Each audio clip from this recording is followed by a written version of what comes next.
mes frères et sœurs guinéens et africains, les sinistrés de Kaloum sont sortis du silence. Ils sont pleins de l'État guinéen.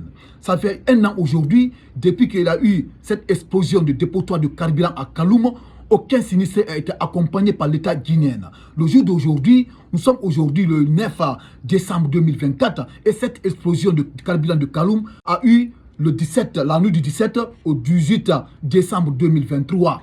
Et ce compris, ça fait maintenant 1 an aujourd'hui depuis que cette explosion de carburant, de cette dépotoir de carburant de Kaloum a eu lieu. Et se comprenez, le jour d'aujourd'hui, maintenant, tous les sinistrés de Kaloum, ils sont sortis du silence, ils sont pleins de l'État guinéen. Et se comprenez, voilà l'actualité, mes frères guinéens et africains, ce n'est pas une invention, voilà l'actualité qui est là. Et se comprenez, voilà l'actualité, vous pouvez lire sur africaguinée.com, l'actualité que les sinistrés sont pleins, et se comprenez. Mais avant de vous servir d'abord, mes frères guinéens et africains, bonjour et bonsoir à vous tous, ça dépend de l'heure à laquelle vous allez recevoir cette vidéo sur Actualité Kikimbo TV. Et se comprenez. Donc les différents sinistrés de Kaloum, ils sont pleins de l'État guinéen, parce qu'il n'y a plus de confiance. Depuis que cette explosion a eu lieu, aucun, je vous dis, aucun presque, quand je vous dis aucun presque sinistré a reçu l'accompagnement de l'État guinéen. Voilà de certains sinistrés aujourd'hui qui sont en train d'expliquer aujourd'hui devant le peuple de Guinée et devant le monde entier. Est-ce que vous comprenez? Il dit ceci, Kaloum, 1 an après l'explosion du dépôt d'hydrocarbures, les sinistrés toujours dans la dèche. Est-ce que vous comprenez? Voilà aujourd'hui, tous les sinistrés de Kaloum aujourd'hui, ils sont en train de souffrir. Est-ce que vous comprenez?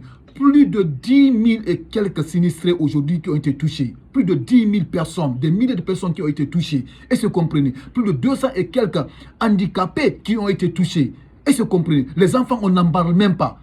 Est-ce que vous comprenez? Plus de 100 et quelques femmes qui étaient en état de famille qui ont été touchées. Franchement, l'État n'a pas eu pitié de ces gens-là. Raison pour laquelle, depuis qu'il y a eu cette tragédie des Zéro Corée, l'État guinéen a dit qu'ils vont faire des enquêtes, ils vont les accompagner. Voilà aujourd'hui, les sinistrés de Kaloum aussi sont sortis du silence.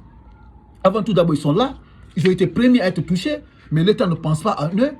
Si on vous dit il ne faut jamais avoir confiance à ce pouvoir de Mamadi Doumbouya aujourd'hui, je vous dis comme je vous dis toujours, il n'est pas prêt pour diriger la nation guinéenne, le peuple, notre pays. Il n'est pas prêt. Et se comprenez, parce que pour diriger une nation, il faut être d'abord moralement préparé. Il faut te préparer pour diriger un pays. Tu ne peux pas te lever spontanément, tu dis que toi tu peux diriger une nation. Et se comprenez. Donc, raison pour laquelle je vous dis, mes frères guinéens et africains, cette actualité, elle mérite d'être partagée dans tous les groupes Messenger et WhatsApp. Et après cette vidéo, mettez dans les commentaires ce que vous en pensez par rapport à cette sortie de ces différents sinistrés. Et ceux qui ne sont pas abonnés, continuez à vous abonner pour ne pas rater les prochaines actualités de Kimbo TV. Écoutez, j'ai fait cette petite lecture, nous allons essayer de la décortiquer ensemble. Et ce compte, parce que cette fille, à mesure que nous allons décortiquer, je ne peux pas faire la lecture de toute cette actualité, parce qu'il y a beaucoup de sinistrés qui sont pleins. On va faire un peu, après maintenant, nous allons essayer de développer. Et ce compte, nous allons développer en même temps pour avoir du temps. Il dit ceci, Conakry. Dans la nuit du 17 et 18 décembre 2023, un incendie d'une ampleur inédite a dévasté le principal dépôt pétrolier de Conakry. Cette explosion a réduit en cendres les installations de l'entrepôt hydrocarbures de Kaloum. Ce sinistré a effectué environ 10 337 personnes, soit 2069 ménages qui ont été touchés. Et se comprenez. Allons à la suite. Écoutez. Selon le gouvernement, près de 889 femmes, dont 176 en état de famille. Selon le gouvernement, près de 889 femmes ont été touchées, dont 176 en état de famille. Dans les 889 femmes qui ont été touchées, il y a plus de 176 femmes qui ont été état de famille, qui ont été en grossesse, qui attendaient des enfants. Et c'est comprenez. Voilà les gens là aujourd'hui qui ont été, c'est-à-dire l'État ne les a pas accompagnés, l'État ne les a pas soutenus. Et c'est comprenez. Donc nous allons partir à la suite. 1925 enfants de moins de 5 ans. 2736 personnes âgées de plus de 60 ans. Et environ 202 personnes vivant avec un handicap avaient été impactées. L'État n'a pas pitié de ces gens-là. Et c'est comprenez. Écoutez encore la suite. 1 an après ce drame, la Guinée se réveille peu à peu de ses répercussions économiques. Mais les sinistrés, tant à eux, vivent toujours dans la précarité. Reportage. Nous allons encore lire le reportage des différents témoins de ces sinistrés. Écoutez. Samedi 7 décembre, nous sommes à Corentin, un épicentre du sinistre. Un épicentre du sinistre. Fatoumata Yansane, habitant du quartier Corentin 1, attend toujours l'accompagnement promis par l'État guinéen. Oui, c'est une sinistrée qui parle comme ça. Elle attend toujours l'accompagnement de l'État guinéen. Jusqu'à présent, ils n'ont pas réussi. Réécoutez encore. Samedi 7 décembre, nous sommes à Corentin 1. Nous sommes en Corentin, un épicentre du sinistre. Samedi 7 décembre, nous sommes à Corentin, un des épicentres du sinistre. Fatoumata Yansane, habitante du quartier Corentin 1, attend toujours l'accompagnement promis par l'État guinéen. On a écouté, vous avez compris. Elle attend toujours l'accompagnement de l'État guinéen. Jusqu'à présent, nada, rien du tout. Si on vous parle, il faut essayer de comprendre. Et se comprenez. Écoutez encore la suite. Depuis que le dépôt d'hydrocarbures a explosé, nous vivons dans une situation très difficile. Et le 17 décembre 2024, cela fera un an. Mais toutes les aides que nous avons reçues de la part des ONG, des personnes de bonne volonté, se résument à un bidon d'huile et un sac de riz. Un petit montant de la part de l'État guinéen. Vous avez écouté? C'est les ONG et les hommes et les personnes de bonne volonté qui sont venus en aide. Parce que ça, on avait su ça, on avait regardé ça sur les réseaux sociaux et dans les différentes plateformes. Les ONG qui ont lancé des aides, les personnes de bonne volonté qui sont venues en aide pour aider les sinistrés de Kaloum. Et c'est des personnes, c'est des ONG, mais l'État est plus fort. L'État a donné un peu d'argent, Tandis qu'on dit que l'État a de l'argent, l'État est plus fort. Mais ce qui s'est arrivé à Kaloum, c'est l'État qui a provoqué par cette dépotoir de carburant à Kaloum, c'est pour l'État guinéen. C'est eux qui ont subi ça à la population guinéenne, au peuple de Kaloum. Est-ce que vous comprenez? Écoutez la suite. Depuis, nous avons rien reçu de plus. Alors que les maisons que vous voyez ici étaient celles de mon père.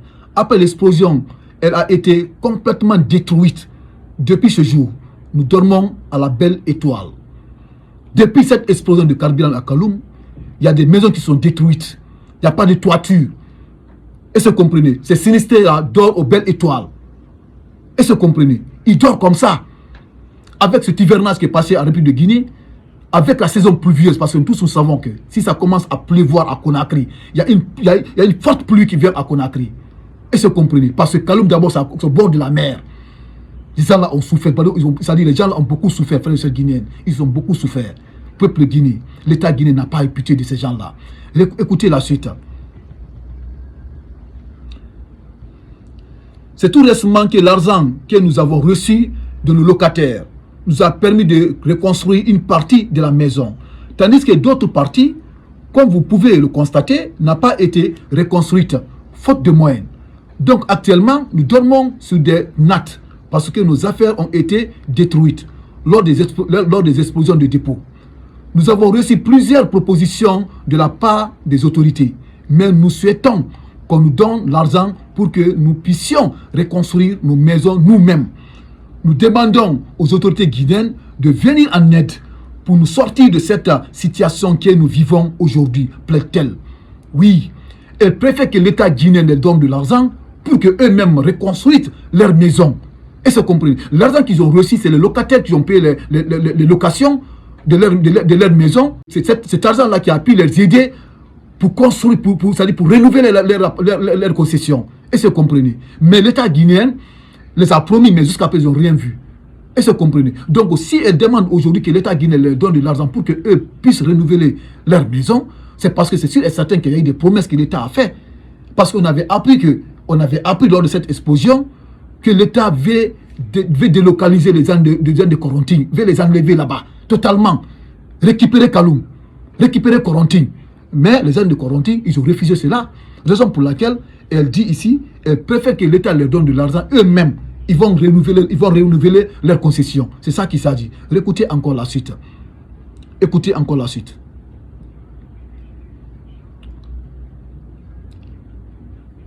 Il y a un témoin qui parle ici encore. Elle dit, je n'oublierai jamais cette nuit du 17 décembre qui restera à jamais gravée dans sa mémoire. Soupir Hadja Maferen Kamara, une autre sinistrée. et revient sur ce que les victimes ont reçu depuis cette explosion malencontreuse. Écoutez, cette nuit est une nuit inoubliable pour moi. Et elle restera toujours gravée dans ma mémoire. À chaque fois que je pense à elle, cette concession, c'est pour notre défunt père. Depuis l'explosion, personnellement, je n'ai reçu que des denrées alimentaires. J'ai ensuite appris que le locataire avait reçu chacun 7 500 000 francs guinéens. Mais aucun d'entre eux ne nous a informés. Vous avez entendu que chaque de leurs locataires a reçu 7 500 000 francs guinéens. Est-ce que vous comprenez? Mais eux, les concessionnaires, ils n'ont reçu rien du tout. Nada, rien. Comment est-ce que l'État peut donner 7 500 000 francs guinéens à des locataires? Il laisse les propriétaires des bâtiments, les propriétaires des concessions, des maisons. Il laisse ces argent, tandis que c'est leurs maisons qui ont été touchées. Si on donne de l'argent à ceux-ci, il peut renouveler toute la concession. Ça peut leur donner de l'avantage. Mais l'État guinéen a refusé cela, a donné seulement de l'argent à les locataires pour que les locataires là, arrivent à prendre les maisons quelque part. Quitter.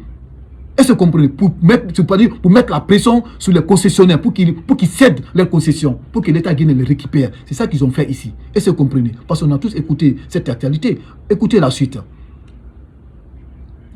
Nous avons également appris qu'il avait reçu 10 millions de francs guinéens.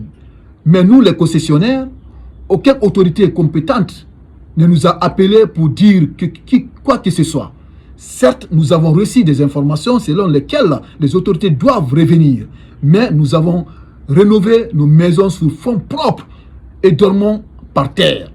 C'est eux-mêmes qui ont renouvelé leurs maisons à leurs fonds propres, mais actuellement ils dorment à terre parce que tous leurs trucs là sont gâtés dans la main, tous leurs machins sont gâtés. Et se comprennent. Donc ils dorment à terre. Nous sommes à l'écoute des autorités concernant notre sort.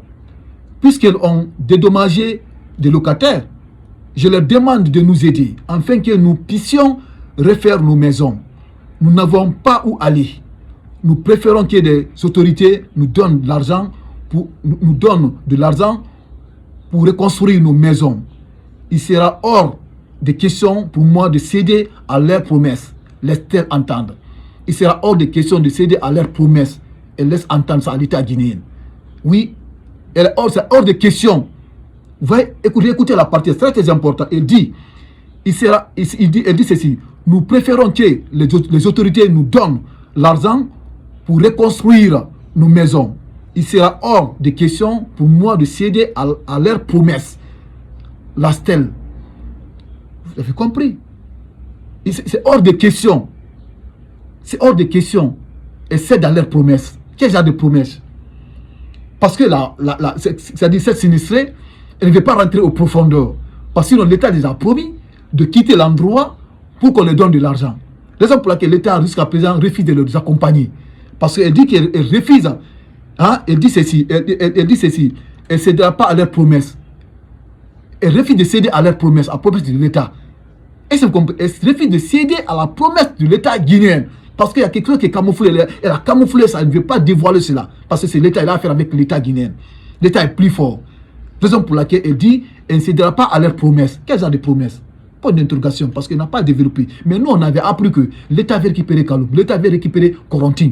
Et veut chercher tous les habitants de Corentin pour récupérer, pour reconstruire à leurs propres fonds. Et se comprenez. Mais ça accompagner les sinistrés. Mais les sinistrés aussi, il ne veut pas quitter. Il dit que si vous allez nous accompagner, donnez-nous de l'argent, mais nous-mêmes, nous allons reconstruire nos maisons. C'est ça qu'il s'agit. Et c'est compris. Vous ne pouvez pas faire sortir des gens dans leur maison, tandis qu'ils n'ont pas vu d'abord une maison ailleurs, là où ils doivent rentrer. Tous les pays développés, c'est comme ça, ils ont construit leur pays. Construisez aux hautes banlieues, mettez toutes les infrastructures en place. Maintenant, les gens de Kaloum, maintenant, vous leur dites maintenant, voilà vos maisons là où vous devez rentrer. Vous les faites rentrer là-bas, vous leur donnez maintenant un peu d'argent. C'est ça qui s'agit, ils ne vont pas refuser.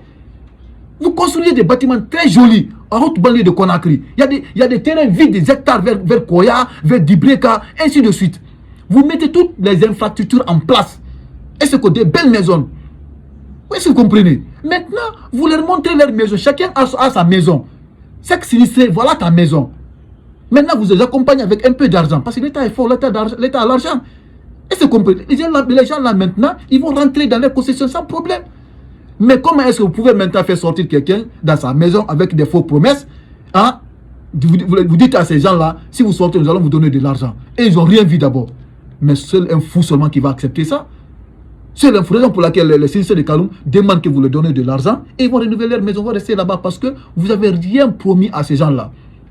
Sinon, nous tous, on veut que Kaloum soit construit, que ça doit avoir une capitale normale, comme les autres pays développés.